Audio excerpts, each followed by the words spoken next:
Imagine a soldier marching through a land that feels more like the edge of hell than the earth. The sun above is not just hot, it is merciless, a white fire burning through cloudless skies. Below, men wrapped in heavy iron struggle to breathe. Their armor, built to protect them, has become their coffin. It weighs more than 70 pounds, each ring of chain pressing into flesh, trapping heat, cooking skin. Every step feels like dragging a mountain. Every breath is smoke and fire. Their tongues swell until they can hardly swallow. Their lips crack and bleed. Their eyes burn with salt and dust. In the distance, there is a lake. Its waters shine bright under the desert light, clear and blue, a promise of life only a few hours away. But that lake is a mirage of hope that they will never touch. Around them, men fall like wheat in the harvest, collapsing in silence or screaming as they tear their helmets from their heads. The moment the metal is gone, the sun burns their faces raw, blistering their skin in seconds. Some cry out for mercy. Others claw at the ground as if digging into the earth itself might yield a drop of water. The desperate do something unthinkable. They cut open their war horses and press their lips to the wound, trying to drink warm blood as if it were a spring. But blood is thick, salty, and bitter. It makes them retch and vomit. The body loses more than it gains. The cruel joke of survival. This scene is not the vision of a nightmare. It is not a tale told to frighten children around a fire. It was real, and it happened in the summer of 1187 on a field called Hattin. Here, under the unbroken sun, the greatest knights of Christendom were undone not by steel or sword, but by the desert itself. An army of 20,000, the pride of the kingdom of Jerusalem, was broken in a single campaign. And at the heart of it all stood one man, Saladin, the Sultan who turned the earth, the sky, and the sun into his deadliest weapons. The kingdom of Jerusalem had endured for nearly 90 years.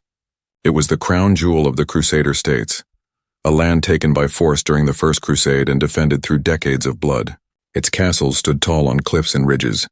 Its knights were feared across the world, armored champions said to be near invincible on the battlefield.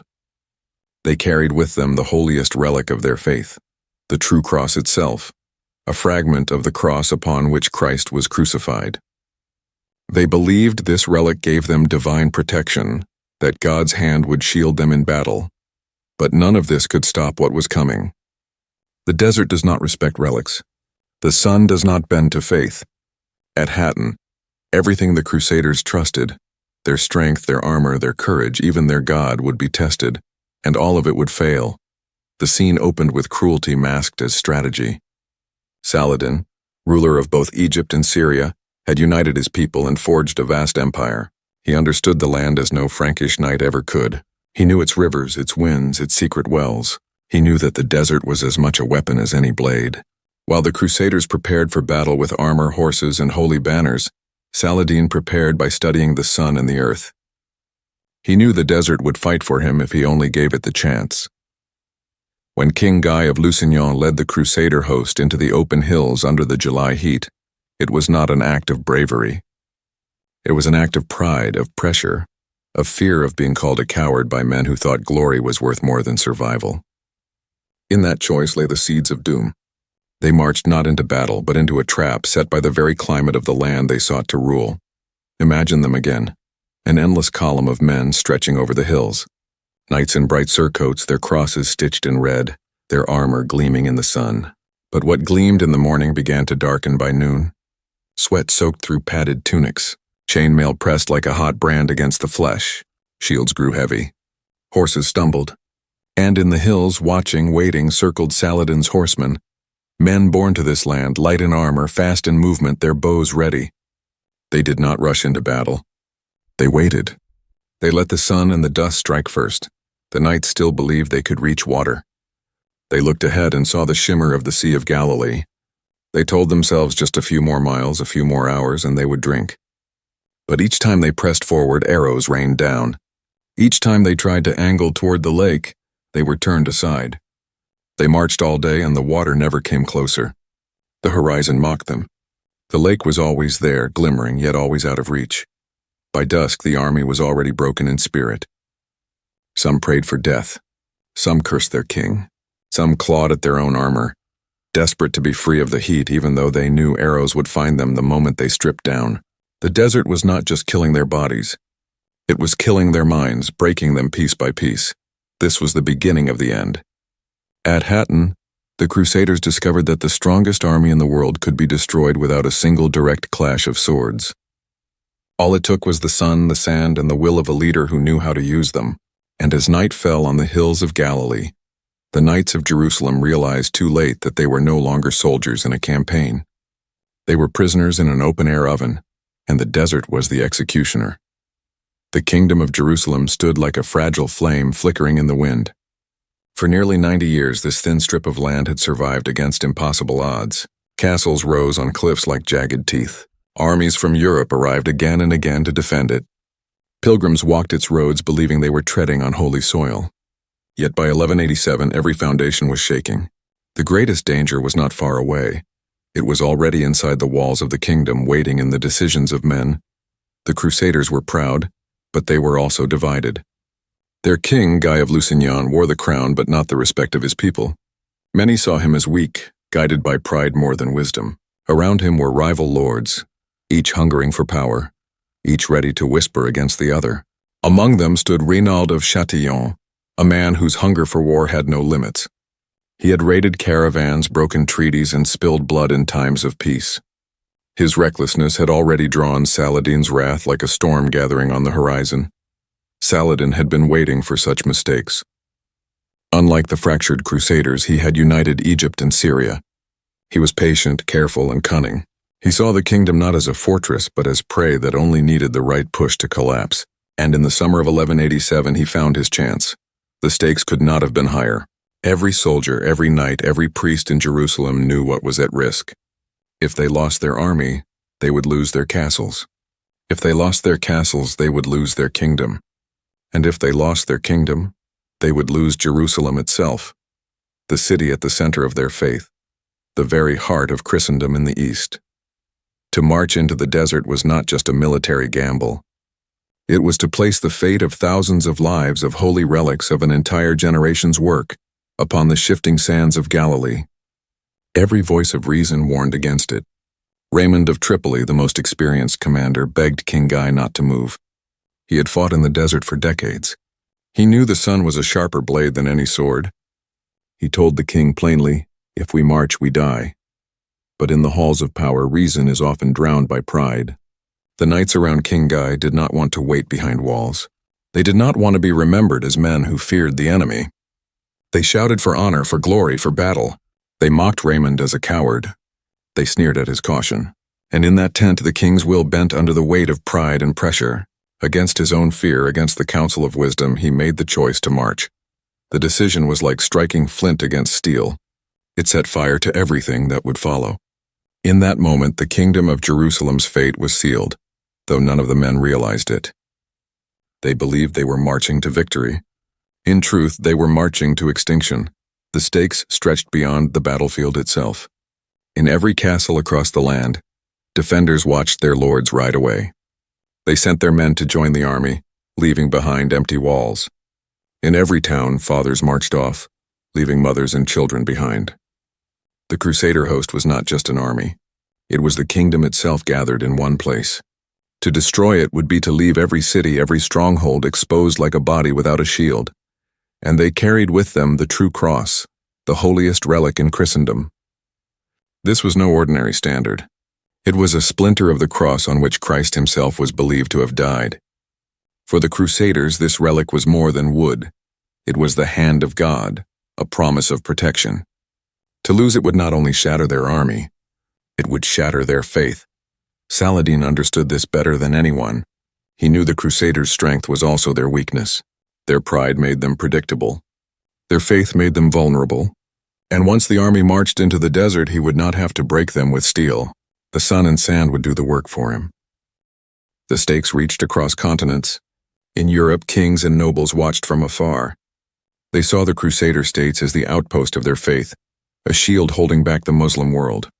If that shield fell, what would stop Saladin from pressing further, from threatening the pilgrim routes, from turning the tide of the holy war forever? The echoes of Hattin would not stop at Jerusalem. They would thunder across Christendom, shaking thrones and crowns alike. Every man in the Crusader host felt the weight of this truth, even if they could not name it. Some carried it with hope, believing God would reward their courage. Others carried it with dread, whispering fears as they tightened straps and checked weapons. All of them carried it with the knowledge that if they failed, their kingdom would vanish like a mirage in the desert. The stakes were not only about land, relics, or kingdoms. They were about survival. For the men in armor, it was about whether they would live to see another dawn, whether they would drink water again, whether they would feel the shade of stone walls instead of the burn of the sun. For the families left behind, it was about whether they would ever see their fathers, sons, and brothers return. And so, with the weight of an entire world pressing upon them, the Crusaders chose to march. The sound of 20,000 men leaving the springs of Syria was more than the sound of war. It was the sound of a kingdom walking willingly toward its own destruction. The morning of July 2nd began with hope, but by noon it turned into despair. At dawn, the Crusader army left the cool waters of Syria. Behind them lay safety, food, and life. Ahead of them stretched 16 miles of barren hills, dry grass, and rocky paths. Their destination was Tiberias, a town on the Sea of Galilee. If they reached it by nightfall, they would drink and live. If they did not, the desert would claim them. The army was immense, 20,000 men stretched across the landscape. At its heart rode the knights in heavy mail, their surcoats painted with red crosses, their lances upright like a forest of spears. Beside them trudged infantrymen carrying shields and swords, sweating under the weight of packs and supplies. At the edges marched camp followers, priests chanting prayers and bearers carrying the true cross itself high on a golden staff. To anyone looking on, it was the vision of a holy host, proud and unstoppable. But even before the sun rose high, the march grew heavy. The summer heat pressed down like a weight upon their backs. The padded tunics under the armor became soaked with sweat. The rings of chainmail trapped the heat, turning every knight into his own furnace. Horses panted and stumbled, their breath coming out in short, desperate bursts. The air shimmered with heat, and already men could feel their tongues swelling inside their mouths. Saladin's cavalry appeared like shadows on the ridges. They did not attack with full force. They circled, they mocked, they fired arrows from a distance. Each time the knights tried to charge, the horsemen vanished into the hills, leaving only dust behind. The army could not rest, could not slow, could not stop to drink. To pause even for a moment was to be harassed on all sides. The arrows themselves were less deadly than the heat, but they were constant. They struck men in the legs, the neck, the back. Each thud of an arrow was a reminder that the enemy was always watching, always waiting. Worse than the wounds was the sound, the endless hiss of arrows in the air, the cries of men falling, the thrum of bowstrings. It was warfare not meant to kill outright, but to exhaust, to weaken, to crush the will of men. As the day grew hotter, the desert became a trap with invisible walls. The Crusaders could see the water ahead, blue and shining. But whenever they turned toward it, Saladin's horsemen blocked the way. Arrows rained heavier from that direction, pushing them back onto paths that led only deeper into heat and thirst. The lake was a cruel vision, always near, always untouchable. By midday, the army's strength was failing. Soldiers collapsed where they stood, their bodies too dry to sweat any longer. Some tried to keep marching after fainting, staggering like men already half dead until they finally fell and did not rise again. Horses dropped to their knees, their flanks heaving, foam around their mouths. The smell of sweat, dust, and fear filled the air, mixing into something suffocating. Inside their helmets, knights felt as though they were drowning in fire. Their breath came shallow, hot air burning their throats. The padding under the mail grew so wet it clung to their skin, rubbing it raw, but no drop of moisture eased their thirst. Some began to pull at their helmets, gasping for air. Others loosened straps, desperate to cool their bodies. But each piece of armor they removed made them targets for the arrows that never stopped. Hallucinations began creeping into the ranks. A knight swore he saw a spring bubbling in the rocks and broke formation to reach it. When others followed, they found only dust. Another cried out that he saw angels leading them forward. He spurred his horse, charging the Muslim cavalry alone. He was filled with wild strength for a moment, but fell quickly beneath a storm of arrows, his body pierced and abandoned. Each delusion left behind new corpses for the rest to stumble past. The true cross marched with them, its bearers struggling under the weight. Men glanced toward it as they marched, whispering prayers through cracked lips. Some believed God would save them before it was too late. Others looked at it with bitter eyes, wondering why heaven had turned silent while the earth burned them alive. In the afternoon, Saladin revealed the next part of his trap. His men set fire to the dry brush that covered the hills. Smoke billowed thick and black, choking the Crusaders, stinging their eyes. The flames crept forward with the wind, adding heat to heat, fire to fire. Knights gasped inside their helmets, coughing until they tore them off, only to feel the sun blister their faces instantly. The smoke mixed with dust, creating a haze where men could barely see the path ahead. It was as if the desert itself had turned against them. When the army finally reached the village of Hattin that evening, they were broken. They had not covered the distance they needed. They were still far from water. Thousands were too weak to continue. Men fell to the ground and begged for mercy. Some drank their own urine. Some slaughtered horses to drink the blood, gagging as the thick fluid filled their mouths. None of it gave relief. That night they camped on dry hills, the Sea of Galilee shining in the distance, close enough to see yet impossibly far. Around them Saladin's army tightened the circle.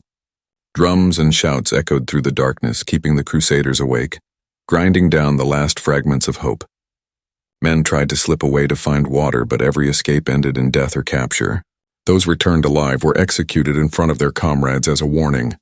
No one leaves. The Crusader host was no longer an army. It was a prison trapped under the desert sky. When dawn came, it would not bring salvation. It would bring the final blow. Dawn broke on July 4th, 1187, but it did not bring relief. The first rays of sunlight only revealed the horror that the night had hidden. The Crusader camp near the twin hills of Hattin was silent at first, except for the groans of the dying. Then the reality of the morning settled like a heavy weight upon them. They were surrounded. No escape, no water, no hope. Men tried to rise, but many could not stand. Their legs trembled, their bodies too dry to move. Their tongues had swollen so badly that some could no longer close their mouths. Lips were split and bleeding. Eyes were sunken, some blind from the dryness that had burned them overnight. Others could not even grip their swords. Their muscles cramped so hard their fingers bent into claws that would not open again. The knights who tried to put their helmets back on found their heads had swollen in the night. The steel no longer fit. They stared in disbelief at the armor that had once been their greatest shield and now rejected them. Their own bodies were betraying them, breaking down piece by piece. Some spoke calmly as if nothing were wrong, but those were the most frightening. Their skin burned, their voices cracked, yet they walked and talked like healthy men. Within minutes they would fall dead, their organs already cooked inside them. The army was no longer whole. It was a collection of broken fragments. Some prayed desperately, whispering to saints and angels. Others cursed their king and their lords, crying that pride had led them here. A few slipped into madness, laughing, clawing at their armor, or babbling to the air. One soldier knelt in the dirt, scooping dust into his mouth, convinced it would turn to water on his tongue. He choked and died moments later. Saladin's army watched from the ridges, waiting. His horsemen sat calm, their banners moving gently in the morning wind. They had slept, they had eaten, they had water. Their bows were strung, their horses strong. For them this was not a battle. It was the harvest of victory. When Saladin gave the order, the desert itself seemed to awaken. Drums thundered, trumpets cried. The circle of cavalry closed in like a tightening noose. Arrows darkened the sky, falling into the camp in a storm. Men scrambled to raise shields, but most were too weak. Horses reared and collapsed. Knights staggered to their feet trying to form lines, but their strength failed before their courage did. King Guy and the lords tried to rally the men. They raised the true cross, planting it in the ground as a final beacon of faith. Around it, the last of the knights formed a circle, their shields locked, their faces grim. For a moment, the formation held. Arrows thudded into shields. Swords rose into the air. It looked as though they might stand against the storm, but the weight of thirst and heat was stronger than steel. Men fainted where they stood, dropping shields, collapsing into the dirt. Others tried to mount their horses, only to find the animals too weak to carry them. When charges were attempted, they were pitiful. Once, the thunder of knightly cavalry was enough to shatter any army. At Hattin, the charges crawled like dying men stumbling forward. Saladin's cavalry simply wheeled aside, letting the knights waste what little strength they had, then cutting them down as they turned back. On the twin peaks above, the infantry had fled in panic. They climbed the Horns of Hattin, believing the high ground might give them safety. Instead, they trapped themselves. There was no water on the heights, no shelter. Saladin's men encircled the hills, loosing arrows upward, cutting down anyone who tried to break free. The trapped soldiers looked down upon the battlefield below and saw only slaughter. Some threw themselves from the cliffs, preferring death in the fall to the slow agony of thirst. The smoke returned as Saladin's men set new fires in the brush. Thick black clouds rolled into the camp, choking lungs, searing eyes. Knights tore at their helmets again, gasping, faces blistering under the sun. They coughed and gagged, falling into the dirt as arrows pierced through the smoke. The camp became a furnace, a place where air itself was poison. In the midst of chaos, the true cross still stood. Around it, knights fought like men already dead, swinging swords with the last scraps of their strength. For hours they resisted. Though every blow grew weaker, every shield grew heavier, the relic glimmered above them, their last hope of divine protection. Then, in a single moment that broke their spirit, a Muslim soldier seized it. He tore the holy relic from the earth and held it high above his head. The sight was like a blade to the Crusaders' souls. Some cried out in despair. Others dropped to their knees, not to fight, but to pray for their souls. For them, it was not only the loss of wood and gold, it was the loss of God's hand itself. With the true cross gone, they felt utterly abandoned. From that moment, the collapse became unstoppable. The circle shattered. Men threw down weapons, too weak to lift them. Knights who tried to fight on were dragged from their horses and cut down. Bodies littered the ground, their faces swollen, their skin blistered, their tongues bitten through in madness. Steam rose from the armor of men who had literally cooked inside their own protection. Chroniclers would later write of a single knight left standing in a circle of steaming corpses, swaying before falling dead, his skin fused to his mail. By noon, the battle was finished. 6 hours had destroyed an entire kingdom's army. The field was silent except for the cries of the dying and the sounds of looters moving among the corpses. The Crusader host had ceased to exist. What remained were prisoners, relics lost, and a story of ruin that would echo across the centuries. The sun was still high when the battlefield fell silent.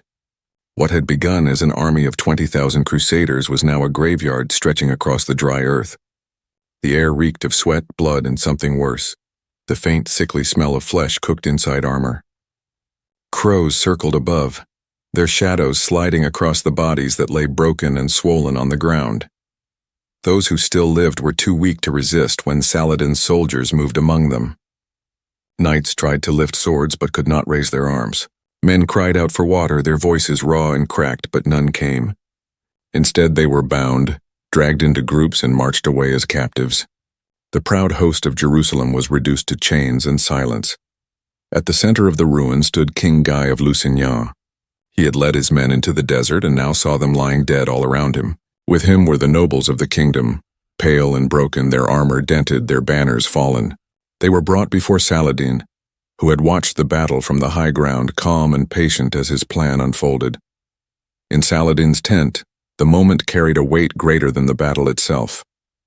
The Sultan welcomed King Guy with dignity, offering him a cup of water cooled with snow from Mount Hermon. To drink was a gesture of mercy, a sign that the king's life would be spared. Guy accepted, lifting the cup with trembling hands. Water spilled over his lips as he drank, desperate, almost choking with relief. He then passed the cup to his companion, Reynald of Chatillon, but Saladin stopped him. In Muslim custom, to give water to a captive was to promise safety. That promise had not been made to Reynald. Saladin looked upon him with cold eyes. For years, Reynald had raided caravans, broken treaties, and spilled the blood of pilgrims under Saladin's protection. He had mocked Islam, insulted its prophet, and carried himself as though no law could bind him. Now at last his arrogance had reached its end. Saladin rose, drew his sword, and struck Reynald. Some said the blow killed him instantly. Others said he only wounded him so that his guards could finish the act. Either way, Reynald's body fell lifeless on the ground of the tent. The man whose pride had helped provoke this disaster lay dead at his king's feet. Guy watched, trembling, believing he would be next. But Saladin turned to him and said calmly, "It is not the custom of kings to kill kings." Guy's life was spared, though his kingdom was already lost. Outside, the fate of the other captives was harsher. Among them were the Templars and Hospitallers, knights of the religious orders who had sworn to fight Muslims until death. Saladin saw them as the fiercest enemies of his people. For them, there would be no mercy. More than 200 were brought out and made to kneel in rows. Volunteers and religious scholars came forward to take up swords, for they considered it an honor to strike down men who had sworn eternal war against Islam. The executions were clumsy. Most of the executioners were not soldiers, and their blades did not always kill in a single stroke. Some knights screamed as the sword struck again and again. Others bowed their heads in silence, whispering prayers until the end. The mass killing took hours, each body falling into the dust while the captives who still lived were forced to watch. The memory of that day would never leave them. The common soldiers met a different fate. They were spared, but not for freedom. They were led in chains to markets across the Muslim world, sold into slavery by the thousands. There were so many Crusader captives that summer that prices for slaves collapsed, their value dropping to almost nothing. Men who had once ridden in glory, carrying lances under the banner of the cross, were sold for the price of a few coins, scattered across cities and villages far from the land they had died to defend. The infantry who had climbed the Horns of Hattin faced an even slower torment. Surrounded on the hilltops with no water, they tried to surrender, but Saladin's men refused at first, leaving them to bake another full day in the heat. From below, the Muslim soldiers listened to their cries. Some of the trapped Crusaders bit open their own veins, trying to drink their blood. Others clawed at one another for drops of moisture. When surrender was finally accepted, only a fraction were still alive. The rest had perished under the sun. The consequences of that single day spread like fire. With the Crusader army destroyed, no garrisons were left to defend the castles and towns of the kingdom. One by one, the strongholds fell. Saladin's banners rose above cities that had stood under the cross for almost 90 years. By October, Jerusalem itself was surrounded. Its walls were tall, its gates strong, but the men who could have defended it lay dead at Hattin. After a short siege, the city surrendered. The shock rolled across Europe like thunder. When the news reached Rome, it was said that the Pope himself died of grief. The defeat at Hattin had not only broken an army, it had broken the heart of Christendom. Within months, kings and lords across Europe were preparing for a new crusade, the Third Crusade, led by men like Richard the Lionheart. They would come to reclaim what was lost, but the kingdom of Jerusalem would never again rise to its former strength. Hattin had shown the world something new. It proved that the invincible knight in shining armor could be defeated not by sheer force, but by the land itself. Saladin had turned the desert into a weapon, the sun into an ally, and the pride of his enemies into the blade that cut them down. It was not only a victory of arms, but a victory of patience, strategy, and the cruel wisdom of the earth. When the dust of Hattin settled, it was more than a battlefield that lay in ruins. It was the dream of a kingdom. The kingdom of Jerusalem, once the jewel of the Crusader states, was broken in a single day. The knights who had been feared across the world, who had carried the name of Christ into the east with steel and fire, were gone. The castles they built still stood on cliffs and ridges, but inside their walls there were no defenders left to raise banners or hold swords. The fall of Jerusalem that October confirmed what Hattin had already declared. The Crusader states were doomed. The holiest city in Christendom, held by Europeans for nearly 90 years, was once again in Muslim hands. Pilgrims wept. Kings across Europe raged. Priests thundered from pulpits that God had abandoned them because of sin. For many, it felt as if the world itself had cracked. But history remembered something even deeper than the loss of land. It remembered the image of knights proud and shining, reduced to shadows of men beneath the desert sun. Chroniclers wrote of armor turned into ovens, of men drinking horseblood, of soldiers collapsing in madness, their tongues swollen and their bodies blistered. The memory haunted both sides. For Christians, it was a vision of punishment, a lesson in the dangers of pride and disobedience. For Muslims, it was proof that patience and strategy could break even the strongest enemy. Hattin became more than a battle. It became a warning. For kings and commanders, it was a warning about leadership. Guy of Lusignan had allowed pride and pressure to rule his decisions. He ignored the wisdom of his most experienced general. He followed the voices of arrogance and mocked caution as cowardice. In doing so, he did not simply lose a battle. He doomed an entire kingdom. History would never forget that one man's weakness had led 20,000 into the furnace of the desert. For soldiers and knights, it was a warning about blind faith in steel. Armor, once their greatest protection, became their tomb. They believed the true cross itself would guarantee them victory. But relics could not shield them from thirst or carry them to water, or cool the fire of the sun. Hattin showed that even the strongest armor and the holiest symbols mean nothing when strategy and nature are against you. For Christendom, it was a warning about division. The Crusader states had survived for nearly a century, not by numbers but by unity and strength of will. But when pride and rivalry split their leaders, when kings and lords fought one another as much as the enemy, the cracks became too wide to mend. Saladin did not have to shatter the Crusader kingdom with a single blow. The kingdom had already weakened itself. And for the world, it was a warning about the power of the land itself. The desert at Hattin was more deadly than swords or spears. Saladin understood this truth. He turned heat and thirst into allies. He let the sun march with his army. He let the dust choke the Crusaders before his arrows struck. It was not just a victory of men. It was a victory of patience, of knowing when to hold back and when to let nature fight for you. The consequences of that lesson stretched far beyond the Holy Land. Hattin inspired the Third Crusade. With kings like Richard the Lionheart sailing east to reclaim Jerusalem, they fought great battles, won some victories, and carved their names into legend. But none of them erased what happened at Hattin. The Crusader states never fully recovered. The memory of that single summer haunted them until their last fortress fell. Even today, the Battle of Hattin is remembered as one of the most complete disasters in medieval history. An entire army, the pride of a kingdom, was destroyed not in weeks or months, but in a matter of hours. The image of knights, proud men of Europe, cooked alive inside their armor under the merciless sun, remains one of the most haunting visions of the Crusades. In the silence after the slaughter, one truth lingered above all: strength can become weakness. The armor that protected them turned against them. The relic they trusted was stolen before their eyes. The king they followed led them into ruin. Pride blinded them, and the desert burned them. Saladin's victory at Hattin was not only the fall of an army, it was the fall of illusions. It showed that no empire, no kingdom, no knight was beyond destruction. All it took was one mistake, one wrong decision, one refusal to listen to wisdom, and everything could be lost in a single day. For centuries, storytellers, priests, and historians repeated the same chilling image: the desert at Hattin, the shimmer of unreachable water, the smoke rising from brush fires, the cries of dying men, and the silence that followed. It was a story of faith and folly, of power and pride, of a kingdom destroyed by the very land it tried to rule. The legacy of Hattin was not just written in chronicles.